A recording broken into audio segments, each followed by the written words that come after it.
Veuillez vous lever, la commission est ouverte.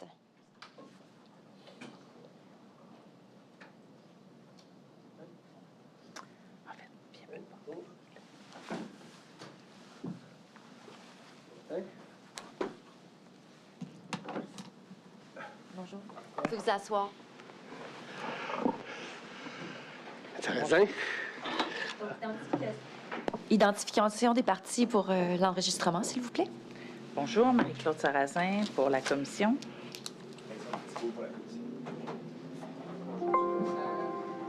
Bastien Laprise, anglo avocat pour la Société d'assurance auto. Bonjour, Monsieur le commissaire. Bonjour tout le monde. Audrey Gagnon de chez l'anglo avocat pour la Société également. Matin. Bonjour, Monsieur le commissaire. Edith Geneviève Giasson pour la Société d'assurance automobile. Matin. Merci. Bonjour, Monsieur le commissaire. Audrey-Anne Blais pour le procureur général du Québec. Je suis accompagnée de Maître Pierre-Luc Beauchamp. Bonjour. On va surmonter le témoin. Bonjour. Vous affirmez solennellement de dire toute la vérité. Dites « je l'affirme Je l'affirme. ». Vos noms et occupations. Louis Tremblay, avocat, greffier et secrétaire adjoint du conseil exécutif. Merci. Votre témoin. Merci. Donc, bonjour, Maître Bonjour. Tremblay. Nous en étions hier dans votre présentation qui porte la cote. Si vous pouvez me rafraîchir la mémoire, s'il vous plaît, Madame la greffière. Oui, c'est 11P9. 11P9, merci. Donc, dans votre présentation 11P9, on en était à la diapositive 15 et on avait parlé du cheminement typique d'une demande adressée au Conseil du Trésor, que ce soit en matière d'avis préalable au Conseil des ministres, que ce soit pour prendre une décision qui était de sa exclusive ou encore pour l'établissement de directives lorsqu'une loi prévoit que le Conseil du Trésor doit établir des directives. Exact. C'est bien ça? Très bien. Et donc, si on va à la diapositive 16, pour être admis dans ce cheminement, donc à la porte d'entrée, il y a un contrôle sur les critères de recevabilité des demandes. Si vous pouviez nous en parler, s'il vous plaît, quels sont les critères de recevabilité d'une demande au Conseil du Trésor? En fait, de manière générale, effectivement, chaque dossier doit comprendre des documents qui sont à son soutien. Donc, quand on parle, par exemple, de dossier au Conseil des ministres, donc il peut s'agir de mémoire au Conseil des ministres, d'une note et de l'ensemble des documents à son soutien, donc que ce soit un projet de loi ou un projet de règlement, etc. Et si c'est un dossier au Conseil du Trésor, mais encore là, il va y avoir le formulaire CT qui va être produit et l'ensemble des documents là, qui vont être à approuver, là, que ce soit un programme normé ou tout autre document, si c'est une subvention, donc les conventions d'aide financière qui devront être produites également avec le dossier. Donc, l'ensemble des documents doivent être produits avec la demande déposée au greffe et pour être valide. Avant la création du MCN, lorsque c'est le Conseil du Trésor qui avait l'ensemble des responsabilités à l'égard de projets en matière de ressources informationnelles, quels étaient les documents qui devaient être déposés?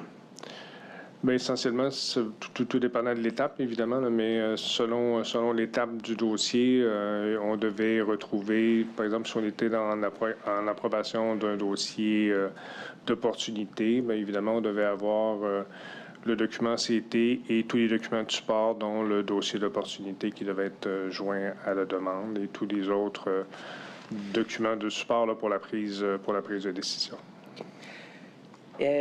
Si je ne m'abuse, il existe un gabarit pour déterminer quoi soumettre dans un dossier d'opportunité? Il existe effectivement des conseils. En fait, il y a un gabarit CT là, général qui est le formulaire général. Et il y a des instructions particulières là, pour élaborer le dossier d'opportunité ou le dossier d'affaires, effectivement. Puis est-ce qu'il y a des directives particulières lorsque ce dossier d'opportunité concerne des ressources informationnelles pré-création du MCN? Il y avait effectivement des indications là, pour compléter les documents avant la création du MCN. Parfait. Est-ce que ce serait possible de souscrire par engagement, parce que j'imagine que vous n'avez pas ça avec vous, de nous... dites-nous à quel numéro on en est, Madame la greffière? 11E2. 11E2. Donc, copie du gabarit et des directives concernant notamment une demande en matière de ressources informationnelles au Conseil du Trésor avant la création du MCN, de 2014 à la création du MCN. Parfait. Merci.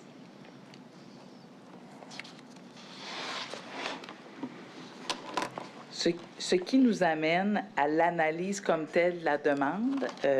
Est-ce que vous pouvez renseigner le commissaire là, sur la façon dont procède une analyse d'une demande au Conseil du Trésor? Mais effectivement, une fois que le dossier est déposé, c'est effectivement chacun des sous-secrétariats responsables, là, selon leur champ d'expertise, qui vont analyser le dossier sur la base des documents qui ont été produits par chacun des ministères. Évidemment, les analystes dans les différents secteurs vont également poser des questions au ministère là, pour compléter l'analyse. Une fois l'analyse préparée, donc elle sera ensuite déposée là, auprès des membres du Conseil exécutif, du Conseil des ministres là, pour prise de décision. L'analyse qui est préparée par le secrétariat, évidemment, sera également là, assortie d'une recommandation du secrétariat à l'égard du Conseil du Trésor. Là. Parfait. Évidemment, il y a un sous-secrétariat qui est traitant parce que c'est notre sous-secrétariat expert selon le champ d'expertise. Tous les autres sous-secrétariats sont également consultés là, pour ajouter à l'analyse selon leur champ d'expertise propre. La direction des affaires juridiques évidemment est également consultée là, s'il y a des enjeux particuliers. Et le greffe assure également là, un contrôle final de la légalité là, pour s'assurer de la conformité du dossier et des habilitations là, par rapport aux habilitations du Conseil. OK, parfait. Quels sont les types d'habilité ou de vérification que vous faites ultimement là, au greffe? Bien, on s'assure effectivement que le dossier est conforme par rapport aux habilitations que les lois accordent au Conseil du Trésor pour se prononcer sur les dossiers. Donc, évidemment, si un dossier est exorbitant de ce sur quoi le Conseil peut se prononcer, évidemment, là, on va intervenir pour rectifier le tir. On sert également, évidemment, d'unité conseil là, pour la rédaction des recommandations et de l'analyse également. Là. Okay. La vérification de la prise des résolutions, autorisations, signatures requises de la part d'un demandeur, que ce soit un organisme ou un ministère, ça se fait à quelle étape? C'est-à-dire? Bien, j'imagine que dans tous les critères d'admissibilité, dans certains cas, vous devez vouloir vérifier que le conseil d'administration d'un organisme, par exemple, a pris la bonne résolution ou que le président directeur général a les habilitations requises pour signer la demande. Ça se fait à quelle étape, ça, du processus? C'est sûr que chaque ministère, évidemment, est un peu imputable de la légalité en soi de la demande qu'il dépose. Donc, évidemment, chaque demande qui est adressée au Conseil du Trésor est signée par le plus haut dirigeant et signée par le ministre responsable qui est, dans le fond, c'est le ministre qui peut introduire en tant que tel une demande au Conseil du Trésor. Et s'il y a un conseil d'administration, évidemment, la demande est également accompagnée là, de la résolution du conseil d'administration. Donc, effectivement, il y a un contrôle qui est quand même fait par l'organisme et dont il est imputable à cet égard-là. OK. Donc, c'est le demandeur au Conseil du Trésor qui est responsable de s'assurer qu'il a obtenu toutes les habilitations nécessaires à la formulation de la demande. Dans un premier temps, effectivement, c'est l'organisme qui est responsable d'obtenir toutes les autorisations au niveau de sa ligne hiérarchique jusqu'au plus haut dirigeant et jusqu'au ministre avant de déposer une demande au Conseil du Trésor.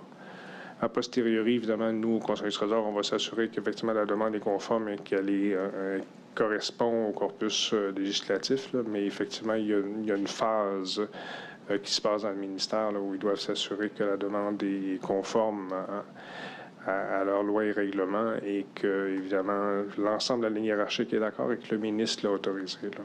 Parfait. Donc, il n'y a aucune demande déposée au Conseil du Trésor qui n'est pas signée par le ministre. C'est le ministre qui peut initier une demande au Conseil du Trésor. Seulement. OK. Parfait. Et donc, j'imagine que c'est soit quand ça passe aux affaires juridiques ou encore au greffe, là, qu'on pourra remarquer en fait, c'est ça, que toutes les résolutions y sont ou n'y sont pas. C'est ça, il y a etc. une conformité effectivement au niveau de la forme, que l'ensemble de ces exigences ont été respectées, que les signatures sont apportées, que la demande est correctement complétée.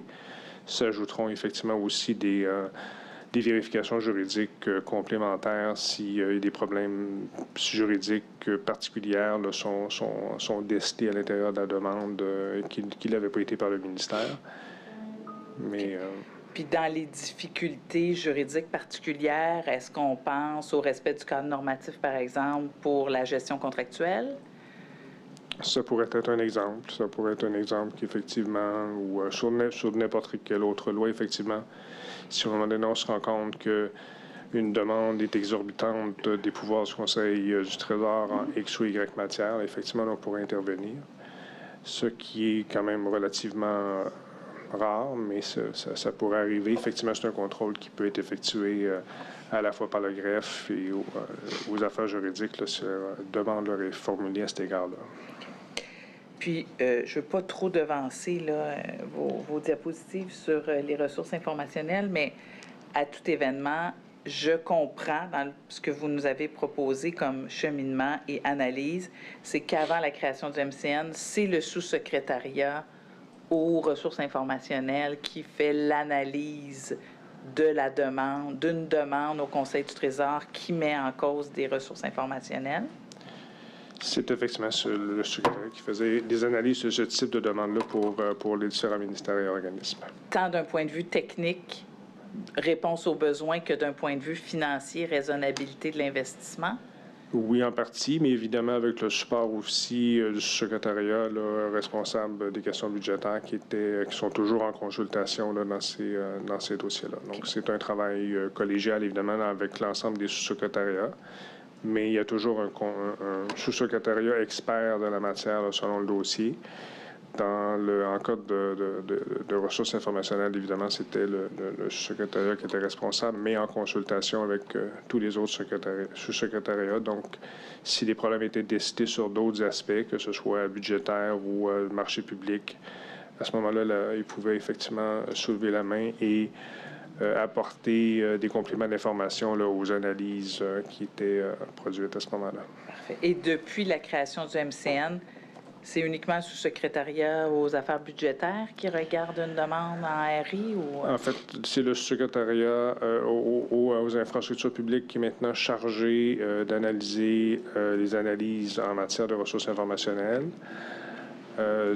Beaucoup du point de vue, évidemment, du PQI et RI, en support avec, évidemment, les autres sous-secrétariats, dont le sous-secrétariat budgétaire, évidemment. Parfait.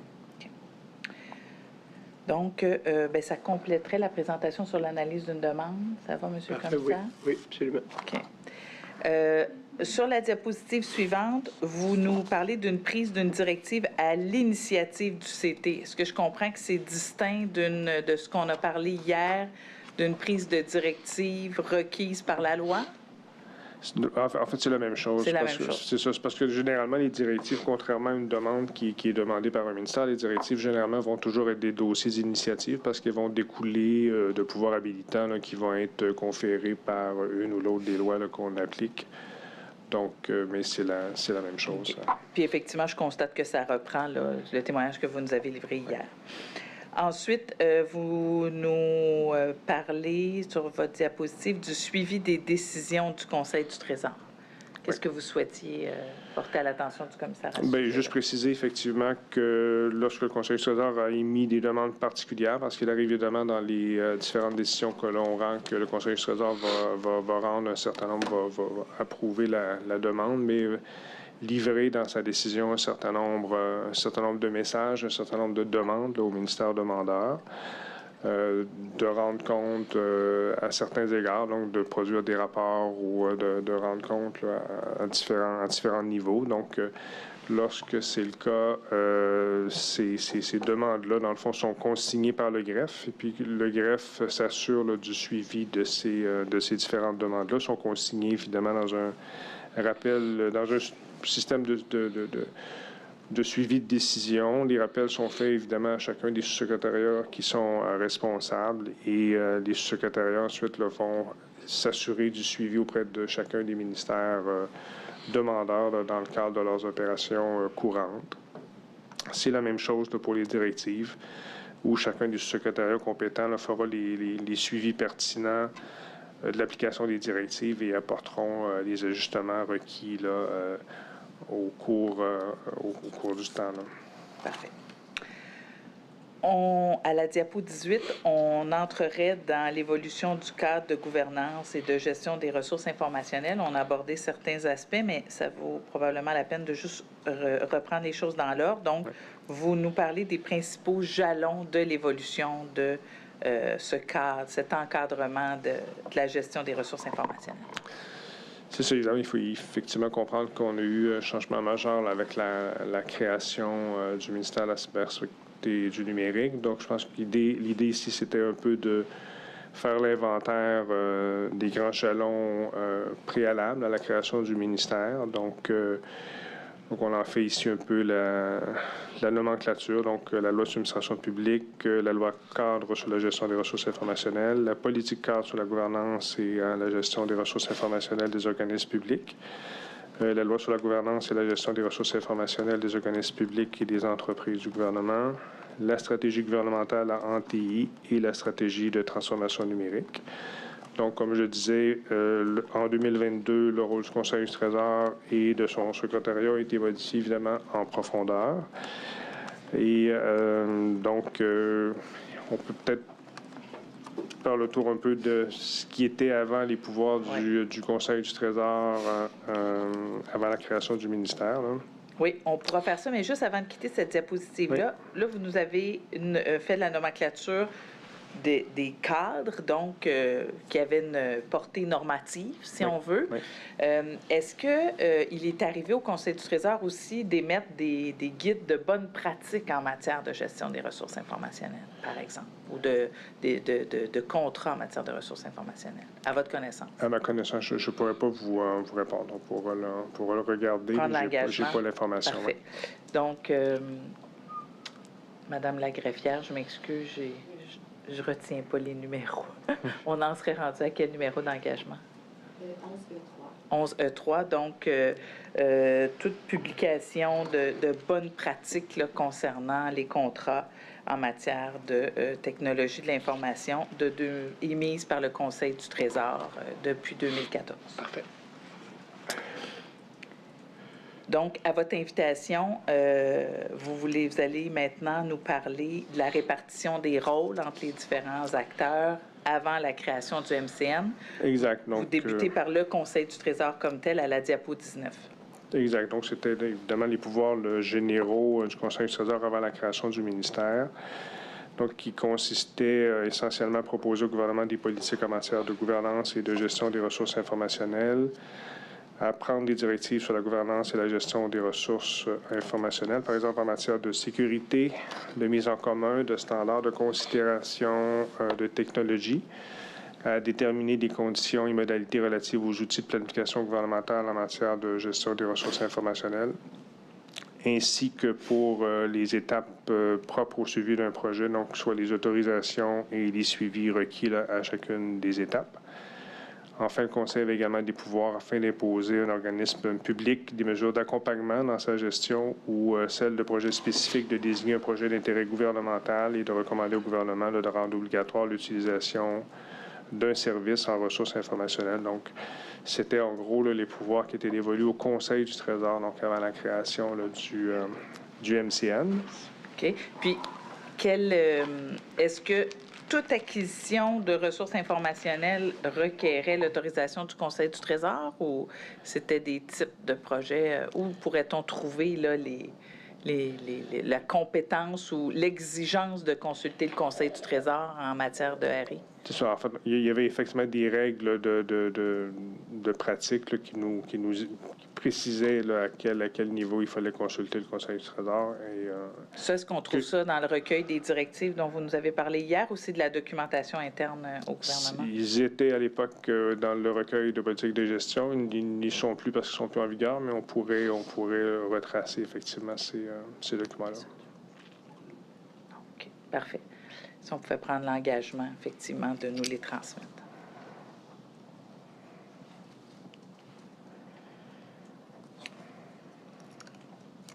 Depuis 2014. Très bien. Donc, si nous passons maintenant au pouvoir, il y avait 2 ministres délégués. Il y a eu 2 ministres délégués là, avant la création du MCN. Oui. Donc, je vous laisse nous en parler. Oui, effectivement, la tâche du président du Conseil du Trésor dans ces matières-là a été partagée avec des ministres délégués. Sur une courte période, le ministre délégué à l'intégrité des marchés publics et aux ressources informationnelles et sur une période un peu plus longue, là, à compter de 2018, par le ministre délégué à la transformation gouvernementale. Le rôle du ministre délégué, essentiellement, c'était de seconder le ministre responsable de l'administration gouvernementale et président du Conseil du Trésor dans l'exercice de ses fonctions, sous la direction de ce dernier. C'est l'aspect qu'il faut bien comprendre, notamment donc les fonctions et les responsabilités à l'égard de celui-ci, à l'égard de la gouvernance et la gestion des ressources informationnelles des ministères, des organismes publics et des entreprises du gouvernement, et à l'égard de la transformation numérique de l'administration publique. Donc, un ministre délégué, c'est un ministre qui n'a pas de ministère, mais qui va être rattaché à un autre ministère pour un sujet particulier.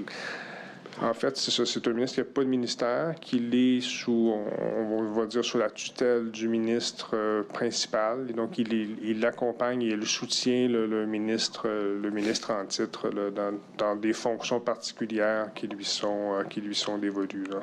Puis en termes d'imputabilité, est-ce que c'est la même chose? Est-ce qu'il est imputable de sa partie? Il est imputable de sa partie, mais ultimement, évidemment, c'est le ministre de tutelle là, qui sera imputable.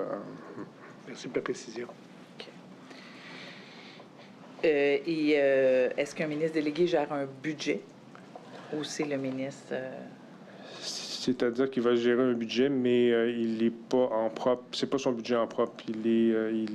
C'est le budget du ministre titulaire là, qui lui est en partie délégué, comme le veut le nom de sa fonction. Exact. D'accord. Très bien, merci. Ensuite, on a connu la création là, du poste de dirigeant principal de l'information, et ce, même avant la création du MCN. Donc, si vous vouliez nous en parler, diapositive 22.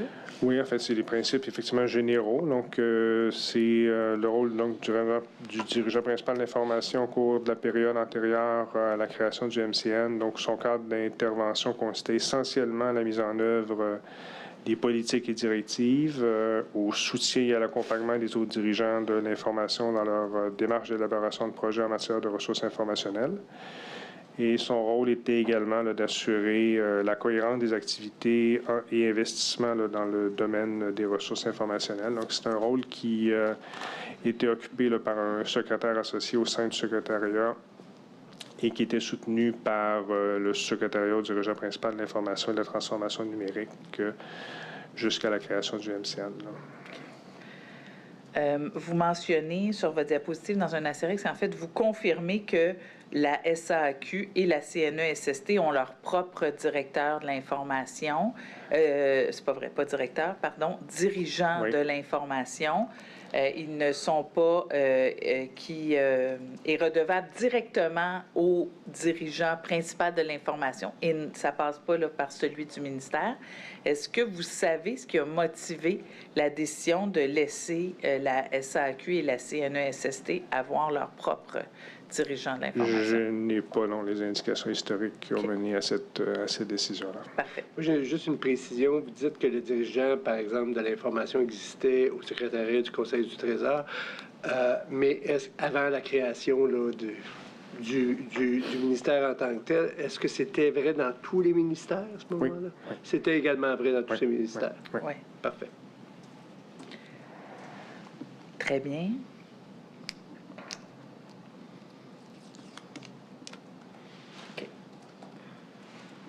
Donc, et puis est-ce que je comprends que c'était ce dirigeant principal-là de l'information qui était à la tête du sous-secrétariat en ressources informationnelles dont on a parlé tout à l'heure? Le dirigeant principal, oui, effectivement, c'était le secrétaire associé qui était responsable du secrétariat. OK, parfait. Et puis, au jour le jour, quel était son rôle en matière d'ARI? Est-ce qu'il suivait les projets ou c'était juste une analyse a priori et a posteriori? Là? En fait, ma compréhension, et là, je n'ai pas effectivement le fin détail, mais c'était effectivement l'ensemble, si c'était de suivre effectivement l'ensemble des projets là, dans l'appareil gouvernemental et d'assurer le suivi au jour le jour de chacun des projets, effectivement. OK, parfait. Ensuite, il y a eu une stratégie de transformation numérique gouvernementale dont vous nous parlez à la diapositive 23 de votre présentation. Effectivement, là aussi, de manière très générale. Donc, c'est une stratégie qui a été approuvée donc, en 2019 par le Conseil du ministre. Le Conseil du Trésor était à ce moment-là chargé d'élaborer et de proposer au gouvernement des politiques donc, en matière de gouvernance et de gestion des ressources informationnelles.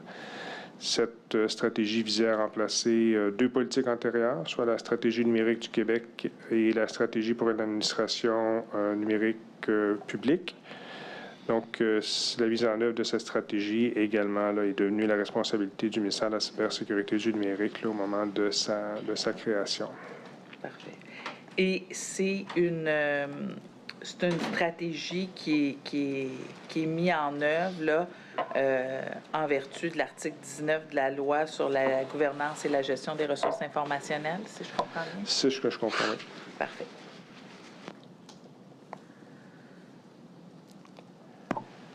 Ensuite, puis certains témoins en ont parlé hier, là, il y a un comité de gouvernance qui a été institué au gouvernement, au secrétariat. Est-ce que vous voulez nous en parler, s'il vous plaît?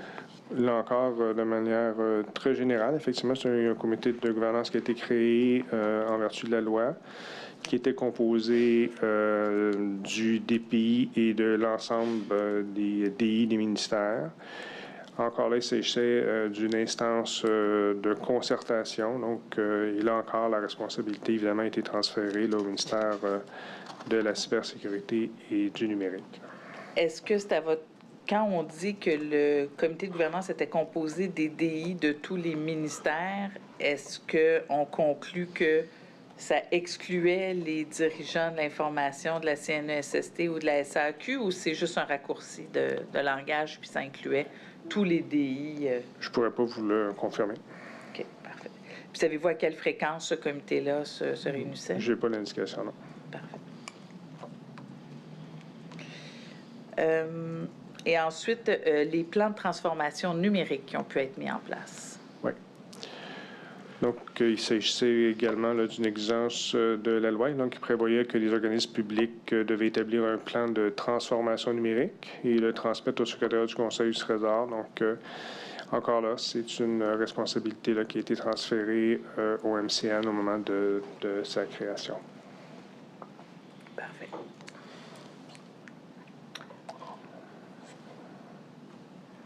Finalement, l'objet, ce qui nous intéresse, une portion de l'objet de cette commission, donc c'est quoi les relations entre le secrétaire du Conseil du Trésor et la SAQ en matière de ressources informationnelles?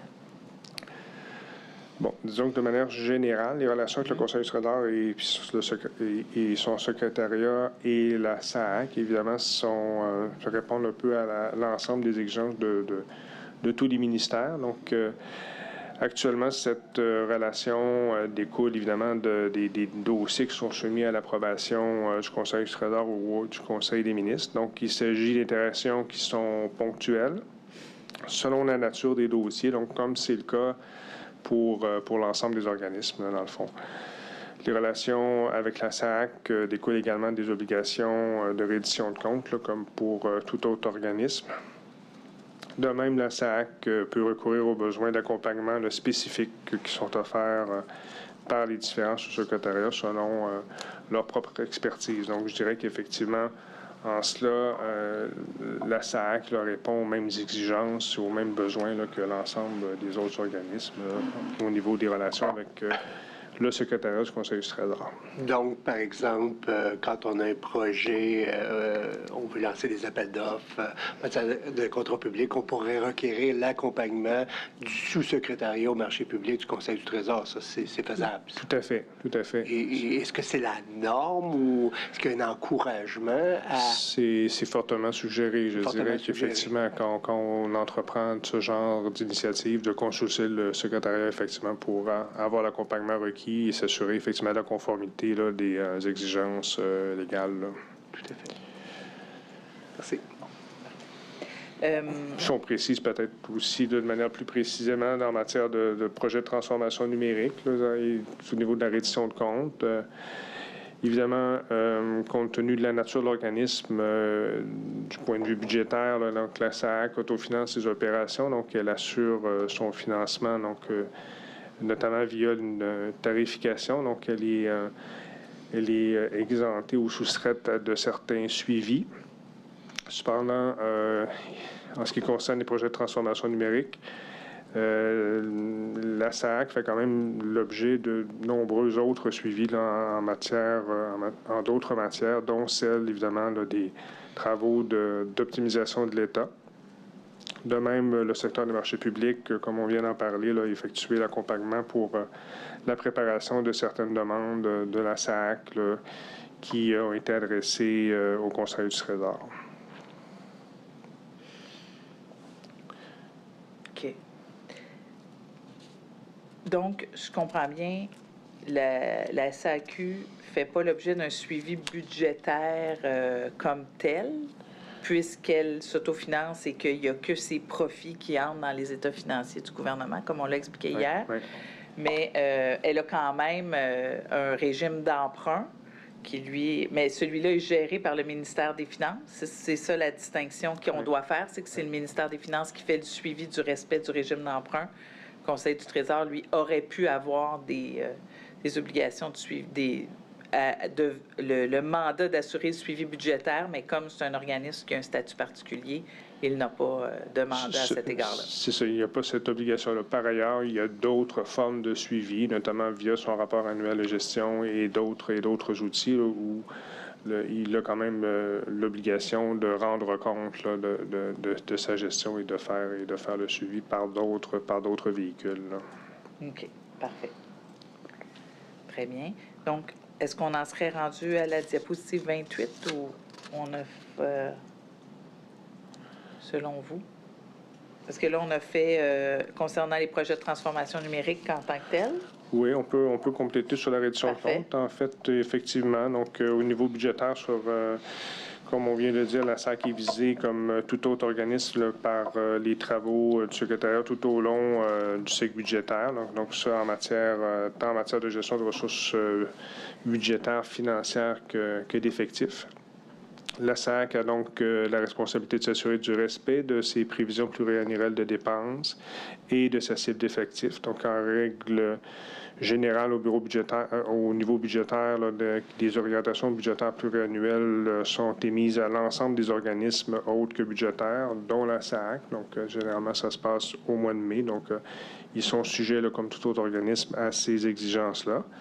En matière de contractuel, comme on vient de l'aborder, la SAC peut utiliser les services d'accompagnement qui sont offerts aux organismes publics et ils ont l'obligation de fournir au secrétariat des statistiques là, sur les acquisitions, là, comme tout autre organisme.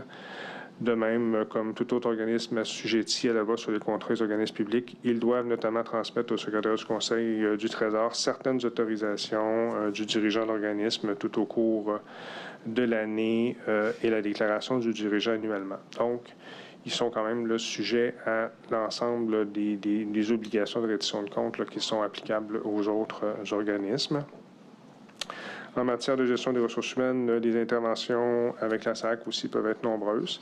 Par exemple, pour le suivi de l'atteinte des cibles de régionalisation, pour la gestion de la performance, pour les différentes redditions de comptes là, qui sont prévues aux différentes directives, comme le suivi des contrats de complexité supérieure, par exemple, lors de la nomination de professionnels et de conseillers en gestion des ressources humaines là, sur des emplois de niveau expert et émérite.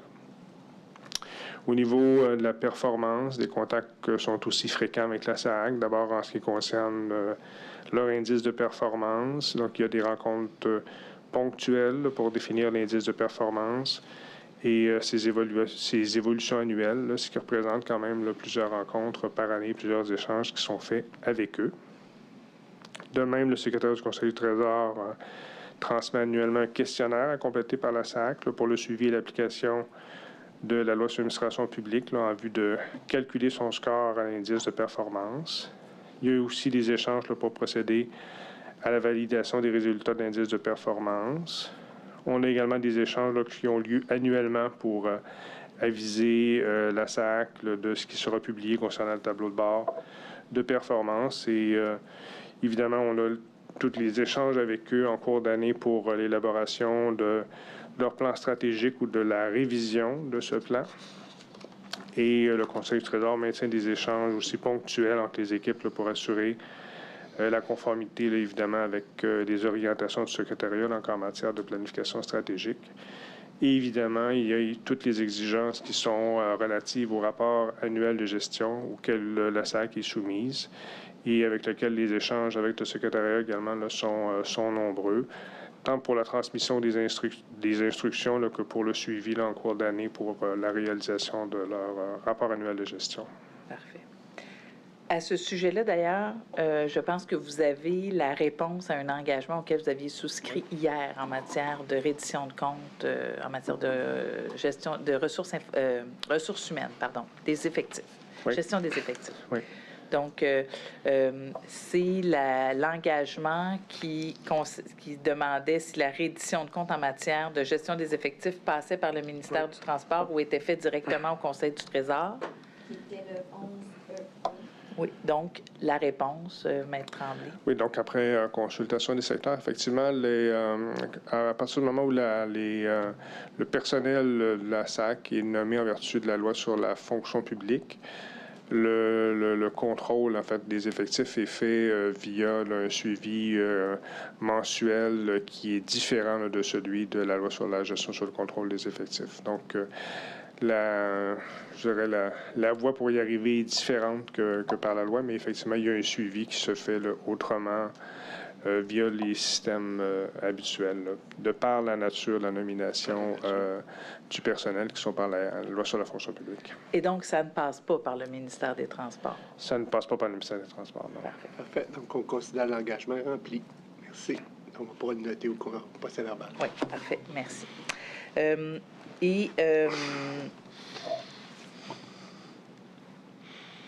Vous avez parlé de tableau de bord.